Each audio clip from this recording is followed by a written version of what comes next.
What's going on, guys? Episode 5 of Same Circle Wrestling here. We have 3 of us on the panel tonight. I am Seth Skinner. I'm Bill Harrison. I'm Gary Carpentier. We're basically going to go over NXT Takeover. This was a pretty awesome event. NXT has been stepping it up lately, in my opinion. And you're getting a lot of talent that seems like they can step up to the main roster, but they almost want to just keep them down because, it's getting to the point where some guys are going to want to just stay in NXT because of the storylines that they're getting there. You know what I mean? Like maybe Adrian Neville probably could go to the WWE main roster, but he's at the top of NXT, so it's almost like why would he want to? I think realistically, any storyline is better than what most guys are getting on the main roster right now. I also think it's mainly because once you get into December, WWE basically has their storyline set to WrestleMania, so there's not really any place for them to move up until after WrestleMania. At least when they can, it's basically like their off season, which would be a week after the Super Bowl or the World Series of wrestling, and that's pretty much this is stable. You're gonna drag out these storylines till at least the end of March, and right. I think Adrian Neville's ready to come up now, but it's they don't have room to him. Yeah, they don't have room to put him anywhere in a storyline, and they don't have anything written for him. We're actually watching Takeover right now, so watching a little dragon. This is stuff. What's his name? I forget his Kalisto or Kalisto, yeah. Kalisto, that's what I meant. Went to go for the plancha, I missed it. So, NXT doesn't have very long cards. There's not a lot of talking. There's usually a lot of action, which is why a lot of people like it. It's targeted mostly towards our age group, young adult males. Basically, I would say is the target audience. Mm-hmm. And Triple H knows how to attack that target audience, and he doesn't water it down with a lot of promos. He gives them enough time on the mic to make their name on a mic, but I don't think he likes to script a lot for them, and he does a good job making most of the show just wrestling. Mm-hmm. Yeah, I feel like a good name for it that I've heard some people give it is RO Triple H. I like that. That's good. Yeah, I enjoy. I didn't get to watch this one. Oh, nice. I didn't get to watch this one because of work and whatnot. But what I've seen of it already and what I've heard, especially from two brothers that are huge into it, this is it's pretty good. I guess the title match was a little disappointing after how it ended, but other than that, I like it a lot. It goes with what you said. A lot of these guys I think they're ready to go up. It's just they don't have a matter of means to put them into a storyline. Yeah, and the production itself is very good. And the thing about it is, not only are they training, Triple H said this on the podcast, the Steve Austin podcast. He said not only are they training the talent and grooming the talent to become part of the main roster, but they're also training camera workers and everybody who's behind the scenes. They produce this show basically the same way as Raw and SmackDown are produced. Even the commentators, some of those guys are stepping up to be on the panel there for pay-per-views. Yeah, so really it's a developmental area for everybody. So the card basically went pretty well, and pretty much the way I predicted most of it. We had Hideo Itami go over Tyler Breeze, which that was pretty obvious with the way they've been pushing Hideo Itami lately. He's been a pretty solid worker. He's been working with Finn Balor a lot in matches, and so I think they're going to give him a decent push too, maybe towards title picture. It's gonna be nice when him and Balor break off and they have their little feud. It's gonna be oh yeah, they'll have that pretty soon. And Tyler Breeze is just kind of he's I don't know. I don't know what they're trying to do with Tyler Breeze really, because they haven't really pushed him hard enough to get up to the top of the NXT, but they did for a while. He was number one contender for a while. Yeah, he hasn't really had a big I don't know. He's never gotten a big leap. Right. So I don't know. They're kind of keeping him as a mid-carder right now, and he does a good job. But it's a matter of the direction that they're gonna take him. Yeah, they've been doing a really good job developing his gimmick. He came out for this show with the selfie stick, and There's a lot of potential for that. I think he use it as a weapon. It really fits in well with his gimmick there. They had the girl jump on him. That's a nice touch. I think they're trying to keep him near the top of the card as they further develop his gimmick, and that's a good place for him to be. Mm-hmm. I'm sure I think it's mostly just trying to develop him a little bit more. I also think it's the same thing with like the WWE. Like, they've got their storylines. They don't need him to be there right now. You know. It's the same deal with a lot of guys that are on Impact that don't want to come to the WWE because they're at the top of that brand. Mm-hmm. Yep. So then we had Baron Corbin over Bull Dempsey, who basically Bull Dempsey is essentially a mid-carder as well. Corbin's got a new move. Yeah, Corbin has one new move. But you don't get to see him in long matches, so it's nice to see him stretching out matches a little bit, show what he can do as far as lengthy matches. And I mean, really, he's only shown that one move since he debuted. So, I mean, given it is a cool move, but you got to do a little more than that to prove yourself. Mm-hmm. Reports have Corbin working longer matches and doing a really good job at house shows, but I personally haven't seen anything to support that. I don't doubt that he's capable of it, but they haven't put anything like that on TV yet. I mean, like you said, he's a former NFL linebacker. I'm sure he's got the stamina and cardio and conditioning I'm to sure do that. He's definitely athletic enough to do that. But I will tell you what, from experience, wrestling's a different animal, and you need to. I thought I was ready for conditioning, and do that shit's hard. Yeah, it's not easy. Like, I hate life after Tuesdays, but I feel so good. Right. It's just nuts. So then we had a fatal 4-way for the women's NXT championship, which included Charlotte, who was the champion at the time, Sasha Banks, Bayley, and Becky Lynch. Who I think Becky Lynch should get a decent push because she's been performing pretty well, actually better than Sasha Banks in my opinion. But Sasha Banks, she deserves it, I guess, because Charlotte doesn't need to have the belt for that long. But that was a decent match as far as the women's division goes. And NXT has had decent talent. I mean, Bayley isn't bad either. Mm-hmm. But, I mean, overall, that was a good match, and there's not really a lot to say about it, but, again, like I say every time, if you have WWE Network, watch it. Right. Yep. Then, I don't know if this is in order or not, but Finn Balor and Adrian Neville, which Finn Balor ended up taking this, and it was a phenomenal match. I actually posted about it on the page, I think.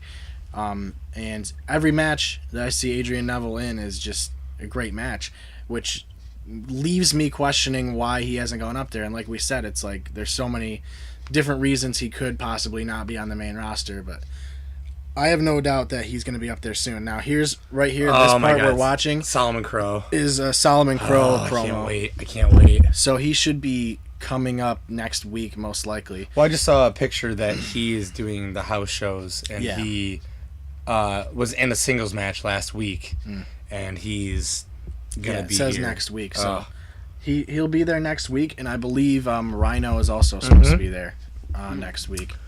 Now, why is he coming? I mean, this is a little sidetrack, but is he just making a pushback? Like, why didn't he go back to the WWE? He's just in NXT now? I don't know. Apparently I've heard that he's going back to be a coach, as well as that makes sense. Another wrestler who came back on the next episode in that taping, who happens to be Brian Kendrick.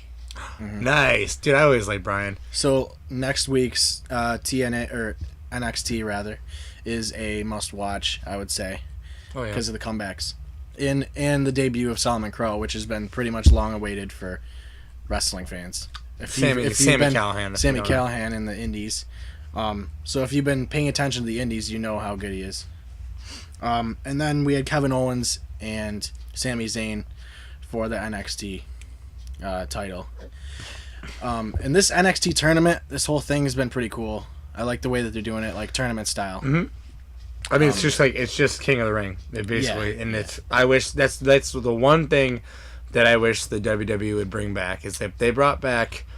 I feel like if they brought back King of the Ring, that pay-per-view would would be one of the highest rated ones for the year, because that's just it's awesome. Yeah, it's awesome, and I think it's good that NXT has something that's making them stand out a little bit more too. That little difference in competition style, I guess, match setup. But Owens and Zayn was a great match, and some people, like we said earlier, were disappointed in the way it ended, but I thought it was a really good match, and with Kevin Owens only being in NXT for like 2 months, for him to get the belt is awesome. Yeah. I tend to think that was actually the perfect way to finish that match. It kept Sami Zayn looking strong. He didn't tap out. He didn't get pinned. Yeah. And it just made Kevin Owens look like an absolute beast, machine. Yeah, it definitely put him over hard. And it gives him the aura of the kind of unstoppable Brock Lesnar type, where it's just like you come in and you just destroy shit, and then that's that. But basically what happened is he just... I forgot what move it was that Sami Zayn did out of the ring, over the ropes. Oh, yeah. He basically bashed his head against the ramp, the entrance ramp, and they used that to say that Kevin Owens was like basically just gonna not stop. He basically powerbombed him like 7 times or something like that. Okay. And the referee called the match. And handed him the belt. So I thought it was pretty cool the way they did it.